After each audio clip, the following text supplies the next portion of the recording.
Jen, how do you see authors wasting their valuable time and money on their marketing efforts? So many authors don't have a strategic plan in place. They're just kind of winging it. And many times authors see other authors doing something and they think, oh, that's what I have to do. Or they have this long list of shoulds that they need to be doing within their marketing, and they're just kind of winging it. And many times when authors do that, they think, oh, I'm supposed to be doing this. I must be doing the right thing. But they're actually just spinning their wheels and not seeing that progress or seeing the growth, the sales that they're setting out to do. And so many times we just kind of go with the flow and do a bunch of shoulds rather than what I need to be doing to actually connect with authors. It just becomes busy work. Exactly. And that is really the biggest time suck. When authors say, I feel like I'm wasting so much time when I should be writing, I feel like I'm not getting anywhere. What's even the point? And this is really what it comes down to. So what are some things that authors should keep an eye out specifically where you see them kind of spinning their wheels and draining their time? Well, the first one is obviously social media. And many authors ask me, do I have to be on social media? There is no have to in any of this. When you hear someone say you have to be on TikTok, you have to be on Instagram or Substack, the outlet is never the answer. Right. So what I always encourage authors to do is to think about where do they enjoy spending time and where do they feel like they would enjoy connecting with their readers or even with their fellow authors. So one of the first things that you want to do is think about, do I even enjoy making videos?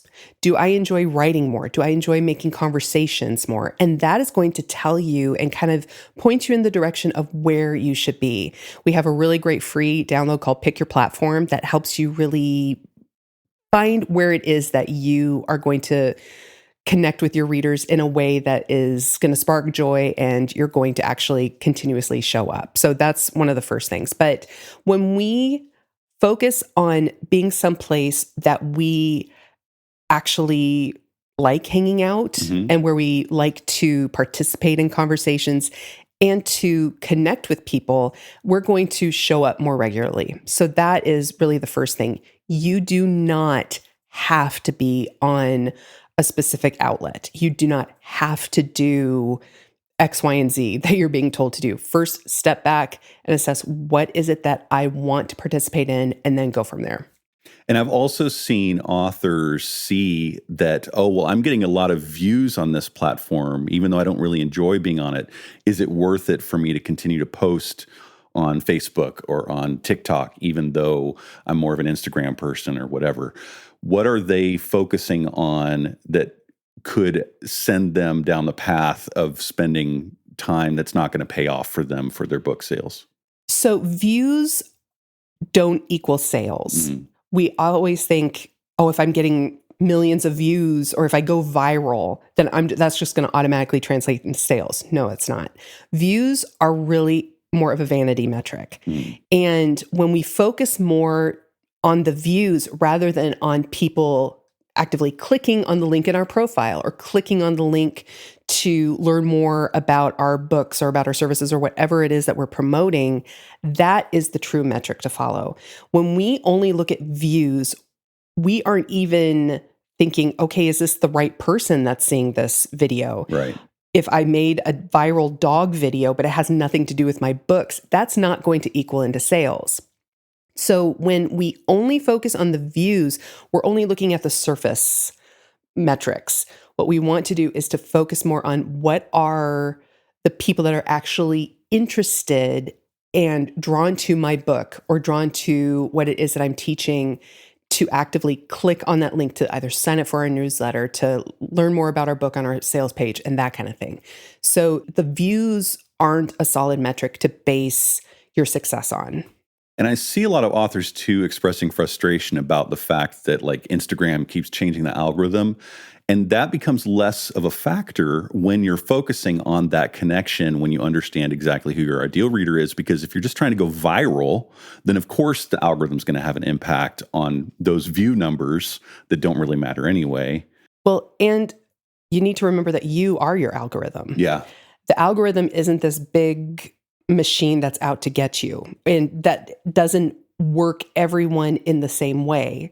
The content that you're putting out there, how you're engaging with your audience, with your readers, that's going to determine who the algorithm puts you in front of and puts your content in front of. The algorithm wants people to stay on the platform. Right. They want more views. And the way that they do that is putting content that they know people will actively engage with. Yeah. So if you're putting out content that is completely contradictory to the people that you're engaging with, or if it's not clear on what your content is about or who it's for, that's when it gets messy. So why I harp on knowing exactly who your ideal reader is and what your messaging is, that is what is really going to give the algorithm, if you're on Instagram or TikTok, the information that it needs to put you in front of the right people. And so it's not just knowing who your ideal reader is, it's also knowing who you are as a creator. And that not only helps you figure out where you need to be, but it also helps you figure out what it is that you have to say that's going to resonate with those ideal readers, and thus get the algorithm to put your posts in front of them more frequently. Exactly. And it applies to any form of marketing, whether it's social media, whether it's Substack, whether it's podcasts or media or doing speaking events and live in-person events.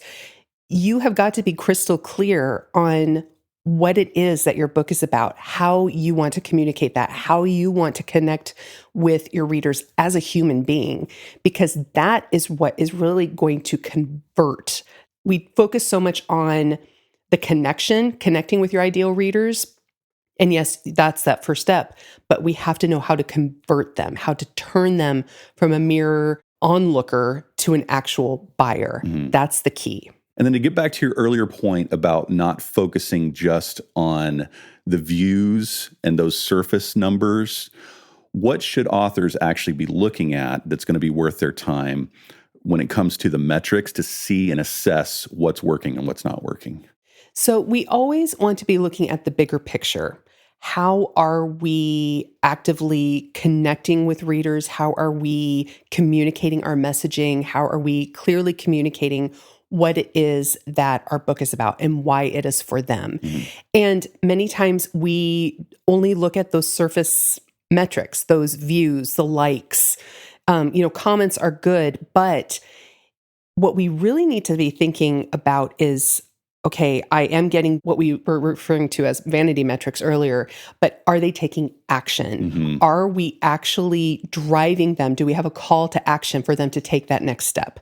Whether that be to sign up for our newsletter or to learn more about our book on our website, to actually go and purchase the book or whatever it is that we want that next step to be. And so those are really the metrics that matter. That's how we know, even if we don't have access to our Amazon sales page or any of those sales metrics, that is what's going to be a better indicator of, okay, is this translating? Are they actually going from Instagram to buy my book? So the thing that we need to always focus on and remember is that those metrics, the views and all that, that is at the top of your funnel. Our funnel is just that. It's a funnel. And when we see that Instagram or TikTok or any way that we are connecting with readers as at the top of the funnel, that doesn't mean that it's the most important. Right. That means that is how they are discovering us.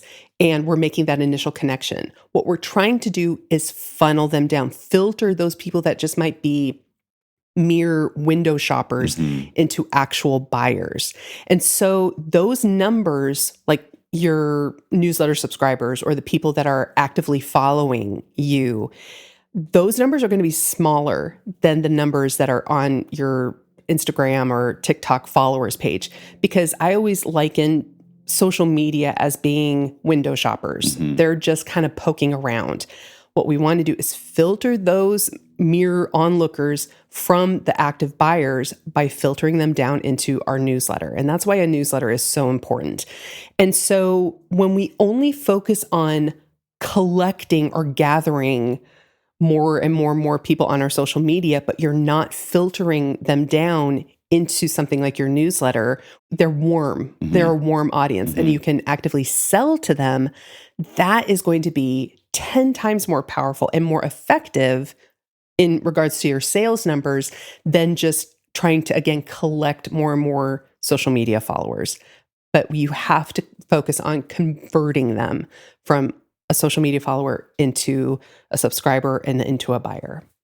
And I do see some people in our space that also get a little too obsessive with seeing every stage of the metrics and the engagement and doing the tracking pixels and all that stuff. So the stuff that we focus on is just kind of the broader website traffic, seeing where the traffic's coming from. You look at like which posts and comments and stuff, obviously, but again, that's the top of the funnel, seeing how many people actually sign up for our newsletter. And then once we send newsletters out, we're looking at how many people open the newsletter and then how many people click on the links that are in the newsletter. So it's kind of just a broader thing. We're not spending a whole lot of time adding all of these mechanical things into our funnel so that we can track every step of it. There's nothing wrong with that if that's what you want to do, but we feel like our time is better spent creating that content that we know that the people want to see and giving them that journey through the content instead of worrying about where they're at in our journey. But it's also remembering that it's a bigger picture. Yeah. When we look at everything, and ads are a little different, tracking your ads, especially when you feel like you have an ad that's that's really connecting, reading those on a daily basis. Yeah. Is important. But if you're just looking at your social media metrics, when you look at them daily and you see, some days it goes up, some days it goes way down, it's going to drive you mad. Right. And so looking at it more from an overview saying, okay, the overall month of May was great. Yes, this week was a little down. And so then you can see, okay, what content did I post there that didn't really resonate? Or what did I post that just went through the roof? And that's how you can learn what is actually making people pay more attention so that you can do more of that. So it's definitely a bigger picture view that you want to take. And that's a good point too. I always start with looking at the month metrics. So I kind of zoom out. And then when I see interesting little spikes here and there, then I'll zoom in and see, okay, what specifically was it that I posted that day that people responded to? So I'm not going day by day. I'm looking at the overall trends month to month, week to week. And then, because, we have to assess it to see, we have to look at some data points, but it's not letting those data points become all we focus on in the grand scheme of things that we have to do with our limited time. And then you mentioned ads. We do get a lot of questions about investing in ads early on, especially during a launch campaign and that sort of thing. And you have some very strong opinions about ads. I do, because so many people think that ads are the answer to everything, and throwing money at something will be the solution. Again, when you don't have a clear message, when you don't have a clear way to communicate and convey to your readers what it is about your book that makes it stand out, you're just going to be piling more and more money into the fire. When we can kind of use ads as maybe gasoline to add to the fire, when we know something is already working, right? That we know, okay, this is really tracking with people. This is a great converting message that really turns people around. That is when you can really step in to use ads.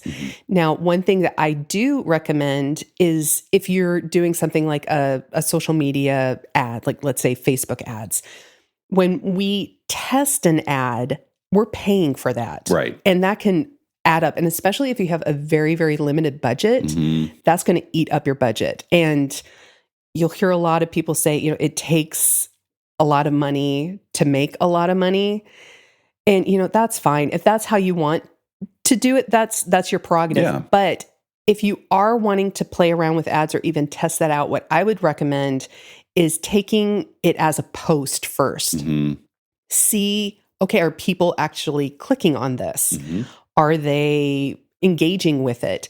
Am I actually seeing people click the link to learn more, or, leaving a comment if you use ManyChat or something like that? That is going to be a better indicator if that is going to be an effective ad.